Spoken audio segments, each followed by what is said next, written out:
Hello, everyone. Welcome to Better Talks. Today I'm here with a special guest, and I'm going to kindly allow him to introduce himself to the audience. Hello, everyone. This is Sid Mohasseb, and happy to be here. As a matter of background, I'm a university professor. I am an investor in early stage companies. I write books, lots of articles, and I'm passionate about entrepreneurship. And as the conversation goes, you'll see that how I define it differently, and and why some people may have labeled me as the entrepreneur philosopher. Wow, that's interesting. So speaking of the definition of what entrepreneurship is, sometimes is it based on certain characteristics? There is an actual definition, but it is not commonly known. Mm, Um, the definition, the word entrepreneur, was first introduced by a Frenchman, a French mm, economist, in the 1700s. And the definition was someone who has something, who desires, wishes to exchange that something with something of higher value, is an entrepreneur. About 50 years later, an Irishman added one modification to it and says it's someone who has something, wishes to exchange that with something of higher value, knowing that there is risk. That means I may want to exchange it with something of higher value, but it's not guaranteed. There is a risk. Now, what you should notice here is there is no definition of what you have. It could be a product, it could be your idea, or it could be your time. You have something, and you wish to exchange that with something of higher value. And notice the higher value is not defined. yes. So you could define what higher value is. You could see maybe a Martin Luther King defined higher value as something entirely different than Elon Musk may. Being an entrepreneur is not about money, it's about an exchange and a choice. It's about a choice of changing who you are or what you have or your position and situation with something that you feel it's a better position, considering that there is a risk involved in getting to that higher position, whatever you feel is of higher value. So it is entirely different. And this desire to exchange, about 500,000 years ago, they found a gene. Texas A&M has done a in-depth study on this. 500,000 years ago, the humans developed a gene that goes beyond just surviving. You know, animals do things to survive. Yes. Humans built something that was going beyond surviving, and it was about thriving. That is, it's not just about surviving or maintaining the status quo. We humans have the gene that wants to thrive, to do better, to change our situation with a better situation. So, with that definition, my friend, I like to suggest that we're all entrepreneurs. Oh, well, this is the first time I'm hearing, I'm really hearing this insightful definition of exchange of something of value, and the value is not defined, and anybody can define what is valuable to them. And then you also mentioned how risk taking, because most times I hear the word entrepreneurship in French means to take risk. Let's unfold that. When you go out of the street and you're driving your car, do you think you're taking a risk of being in an accident? I mean, yeah, possibly, yeah. It's minimal. Minimal, yeah. If you drink, you increase the risk. Yes, absolutely, Okay. yeah. If you drive at 100 miles an hour, you increase the risk. Yes, When it's raining, you increase the risk. But yeah. inherently, there is a risk. Anything that we do in life, there is a risk. attached to it. Mm. The question is not risk taking. We are taking risks every day. The question is navigating risk. That means the entrepreneurs are not risk takers. Risk takers are in Las Vegas. Okay? Yeah. Entrepreneurs are risk navigators. Mm. They are able to navigate through risk to exchange what they have with something better. So let me give you an example. Let's take any student in any college. They pay for their college. They may take a loan. They may borrow from their parents. They study hard, long evenings and homeworks and all that, exams, in order to get a degree. Yes. And they get that degree, they want to get that degree in order to have a better life, a more Yes. secure future. So they have something, their money, their time, their efforts. They wish to exchange that with something of higher value, Yes. a degree, but they don't realize that there's a risk. Just because you have a degree, that doesn't mean your life is cruising from this point on. There's a lot more to it. It doesn't mean that you're going to be successful. You've you have reduced the risk of your exchange by doing that because now you're in a better place than you were, but there's no guarantee. So there is some level of risk. So every student is actually risking entrepreneurially to achieve a Mm. better life. You work in any company, and again, we think that people that are working are not necessarily entrepreneurial. They are, you know, they spend their time. You're a single mom or a single dad. You have two kids or three kids or four kids or one kid. You spend your time. You go to work at 6 o'clock in the morning. You take a bus. You take a car, and you spend the whole day and make a few bucks. And you save that in order to take your kids to Disneyland or to cook them a meal that they like, or to take them to a restaurant, or to take them to see a movie, whatever. The amount and the activity doesn't matter, but you're doing that in order to exchange what you have, in this case, your time, which translates into a few bucks, which Yes. translates into the happiness of your kid. You are acting entrepreneurially, except you just don't know. And you're taking that risk because your kid may not like Disneyland, because it may not have enough money, or because the meal that you were trying to cook would burn. You're taking a risk. It's minimal, but it's a risk. You work at any place and you want to get a promotion. You're spending your time. You're making a choice. Should I go home and play with my kids at a softball game? Should I stay an hour longer? You're making a choice because you want a promotion. Why? Because you want to exchange who you are with something better. You are acting entrepreneurially.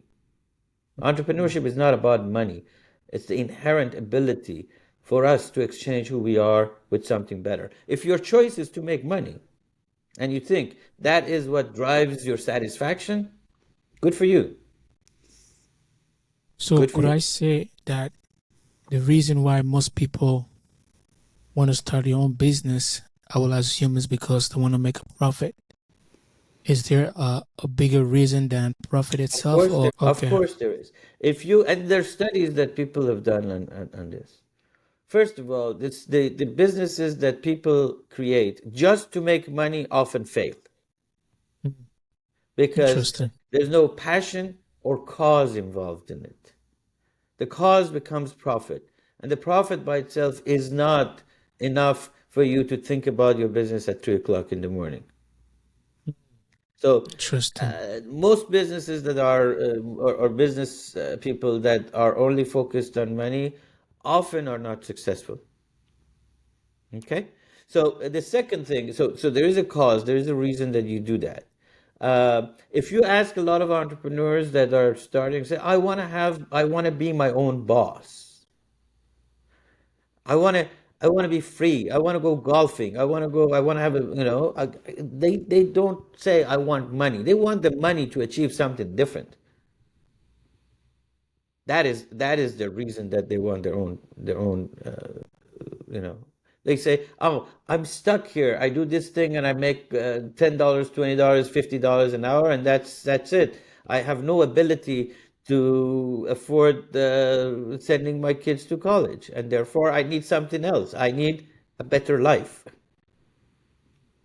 And maybe it's their kids that's driving them to accomplish more, or maybe they want to live in a better place. Maybe there's plenty of reasons, and those reasons are often much more powerful than profit. Profit is an outcome of a series of activities that you do. And then if you're not able to achieve that, most entrepreneurs end up quitting, as you said, because their reason is not as strong as the amount of money that they're expecting to make. So I was writing an article this morning about this thing about motivation. You know, people watch all these how-tos. They see all these people. They say, "Oh, look at this guy. He won the such and such award. He went to the Olympics, and maybe he had some deficiencies, some challenges, some." But hey, the fact of the matter is, we're not them. We're we're not Jeff Bezos. We're not Elon Musk. We're none of them, and we're not these athletes that have accomplished. We're not them. We're different. We were born in a different place. We have different level of smarts. Our parents were different. Our financial situation was different. Our employees are different. Our kids are different. Everything about us is different. Even some of us like chocolate ice cream, and some don't. We're different. Yeah. There are 8 billion people on the planet, and we're all different. So all of this stuff that people say, hey, here's a how to do this and how to achieve this and how to accomplish this, and then tomorrow morning you will be rich. Okay, now that wouldn't work, because life is not like going to IKEA and buying pieces of furniture and saying, hey, put A to B and B to C, and here's it, boom, voila, you have how to's. Yes, you have to learn, you have to listen, you have to study, you have to be aware, you have to look at these how to's. How did this guy do accounting, and how does that guy do marketing? But the fact that you have an oven, the fact that you have an oven and some meat and some spices, and maybe you have a recipe from somebody, that doesn't make you a chef. The fact that you have 24 books or 36 books on your calendar, on your shelf, doesn't make you an entrepreneur. It's what's inside you. It's your authentic self. It's when you realize that you are an entrepreneur day one when you were born. And then you begin to look at, what am I exchanging and for what? And what risk am I taking? When you realize that sameness is overrated, when you realize in your genes you want to do better, you're doing this podcast because you want a better life. In your mind, you have defined, maybe this is not going to make me a lot of money, but I'm doing something good. I'm sending a message to some people, and that makes you happy. That makes you satisfied. Now, the key is, people focus on success, and success is always defined by other people's definition. This guy is a doctor. That guy is wealthy. That guy is an attorney. That guy has a cute wife, or a great husband. But success is defined by others. What is important is satisfaction, and that is entirely defined by you. Entirely. So pretty much what I'm pretty much hearing from you is that entrepreneurs, it all boils down to you being true to yourself and having a sense of purpose that drives you to take certain actions for the greater good of others. Because sometimes when we do things, yes, when we do things for ourselves, and we're not adding value, it doesn't really impact us as much, because I realize in life, when we give what we have, because every human being has a potential, every human being has an inherent talent, natural abilities, and I believe those natural abilities are meant to serve the world. So if you're not serving your gifts in your area of or domain where you know that, let's say you're a musician and your area is to sing, but rather than you fulfilling your purpose in singing, you're doing something else. Number one, you're not being true to your true identity, your true potential, and you're not really making impact in the world when people are waiting to hear your voice because that's what has been given to you, you know? So Yep, what's your take on? absolutely true. Absolutely. Let me make a slight modification Okay, sir. because it's important. When you say it's about giving, people look at it as a philanthropic act. I like to adjust that. It is an extremely selfish act. It is selfish because if you truly enjoy by being who you are and expressing who you are, then you are not doing it for others. You're doing it for you. You're doing because this is you feel within you in every cell of your body that this is the right thing to do.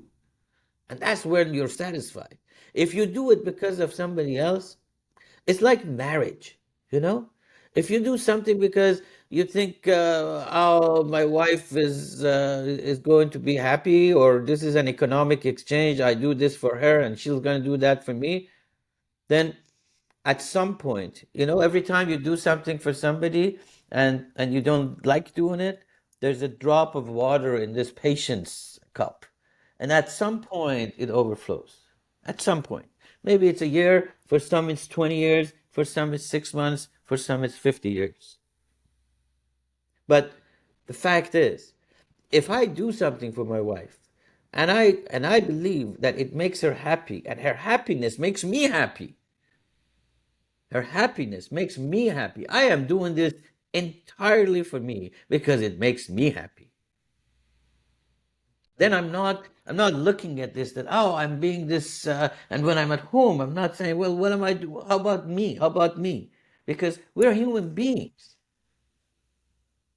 There's a difference, and I don't. People that are truly gifted and they sing because it makes them happy. And that comes through their voice. When people hear it, goes to their heart. So are you saying that just to, because I'm trying to really get a clarification in terms of why people do certain things. So are you saying that they're not just doing things just for others, they're doing things for themselves because whatever they're doing makes them happy or they find fulfillment and meaning. In return, the impact is just an end product. The impact is the impact. Now, here's the thing: the bigger the cause that you have that makes you happy, the bigger impact. Let's take Mother Teresa, who was solving. She is an entrepreneur who was doing all she was doing to solve poverty in the world. Mm. Right? Yes, you could have big, big dreams. You could. So are you saying that anyone like because so being an entrepreneur is not just for profit. People can be Nope. considered as entrepreneurs even for non-profit. Absolutely. A Wow, wow. nonprofit is an entrepreneurial act, except what you exchange is different for. You're exchanging your capabilities, time, talents for something different. And it's Wow. entirely your choice. Interesting. Did I tell you that I have a different view of entrepreneurship?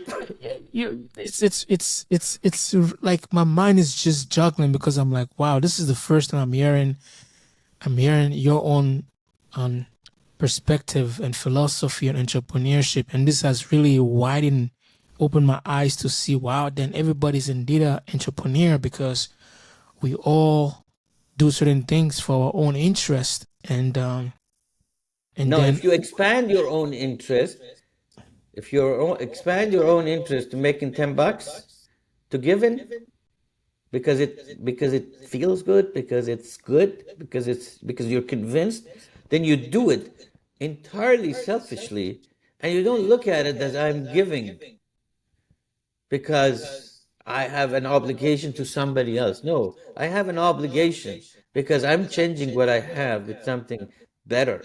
And that better, I've defined that better. This is my life. This is my choice. Mm. And when you take control of that, and when you understand that you, my friend, you have unlimited choices because there is unlimited change out there. You have unlimited choices. The question is, are you willing to exercise those choices? If you let others give you your choices, you're basically playing their game. It's their imagination. It's how they define success. It's how they define priorities. But you can create choices. We all can. The choice of Mm. doing nothing is also a choice, by the way. And Wow. if you want to stay at some place and you like the job and you don't want to do A, B, and C because you don't think that that risk is worthwhile, it's okay. That's your choice. As long as you realize your choice, boom, you're happy. You're satisfied because you made the choice. Somebody didn't impose that on you Mm. because you made the choice. So that's why we see a good and great companies that are lasting, like Coca-Cola, McDonald's. I mean, sometimes I wonder how they're able to survive and other businesses just fail like that. And then it comes back to the leadership. It goes beyond profitability. It's people doing what they really are passionate about, and then they expand that passion to offer service, something of value, as you said. Just like people say, beauty is in the eye of the beholder, success is in the eye of how people want to define it. You know. So my question to you is that what does it take for people for their businesses to last longer than other businesses that just started and then they fail? Because yes, they accomplish by having the money, but then there's nothing else beyond that. There's nothing beyond the profitability. Okay, so let's think in two dimensions. One is you asked what does a business should do to be successful in the long term or even in the Yes. short term or even in the short term because the short term and the long term are connected together. What you do today has a consequence tomorrow. Okay. But then you said the second part of it was, okay, I made money, now what? So that's a different question. So let's take the first one first. I believe that every company has five pillars. Every company, doesn't matter if it's a donut shop or you mentioned McDonald's or Coca-Cola or Microsoft or whoever you want to point to. There are five pillars that hold this organization, any organization, up. One is customer.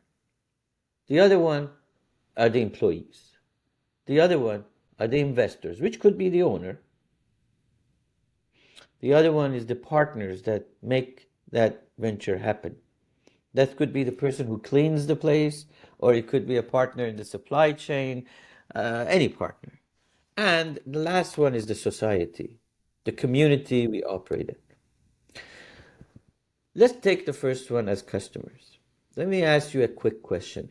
Who do you think make the decision to buy something from a company?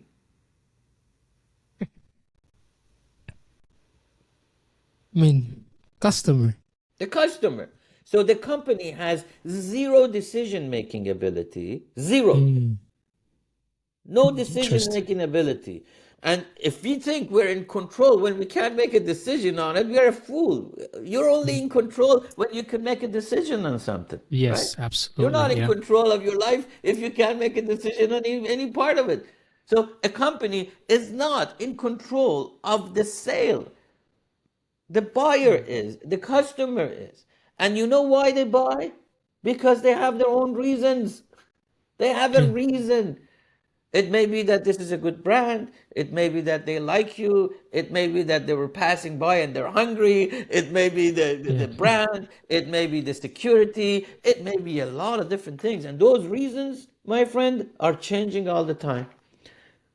Just because somebody is between 24 and 36 and you thought that your buyers of this product, whatever the product is, are people within that age, The people now that are 24 to 36 are very different than the people 5 years ago. These are different people. They expect different things. So this reason is always changing. Now let's take another example. The other pillar, employees. People think that they give employees a job and a salary. But I'll ask you, who makes the decision of how much productive they would want to be? Employees. Employees. You can't put a gun to their head at 3 o'clock in the morning. You can't wake them up and say, hey, think about great things, be creative, be innovative. You know? They make a decision.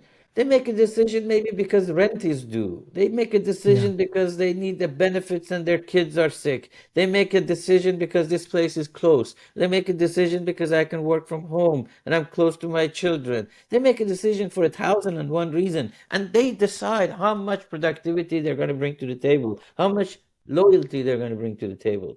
They make the decision. We are a fool as a company if we think we make the decision. We don't make the decision. Wow. Interesting. The same thing happens to your partners. Partners decide to work for you. Maybe because you're a good guy. Maybe because you're from the same town. Maybe you have a nice logo they can put on their site and get other businesses. Maybe you pay on time. Maybe you both like soccer. I don't know. For 1,001 reason, they have their own reason. They make the decision to do business with you, to deliver those goods and things that they need to deliver to you in good quality and on time and at a good cost.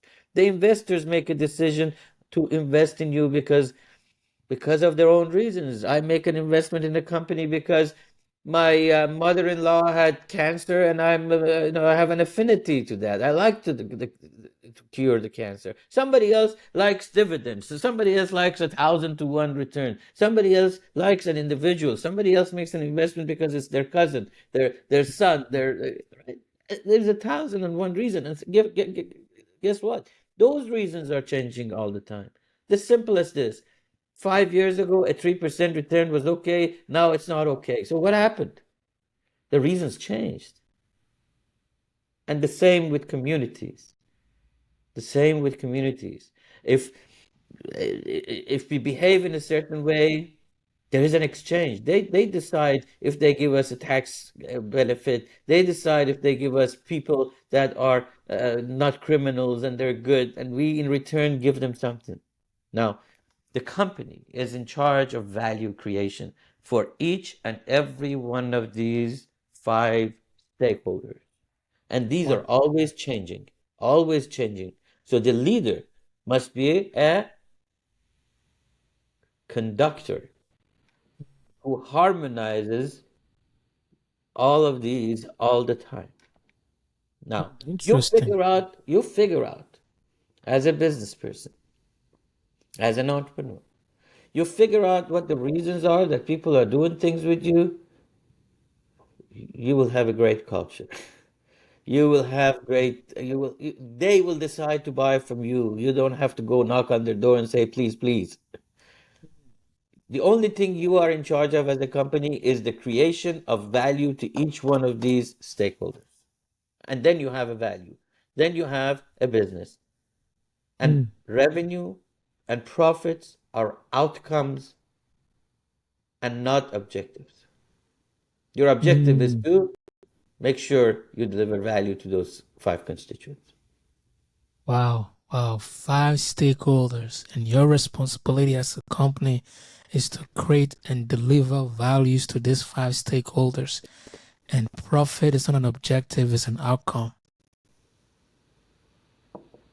This is very, very profound. Customers, employees, partners, the communities, that's four. And then who else? Investors. Investors. Now, an investor could be you. You're spending your time with me. You Mm. could have been doing something else. You could have earned a few bucks here and there. You could have played the market. You could have done something. So you're investing. It doesn't matter if you're writing a check. Mm. You are investing something in your business, and you are an investor too. Wow.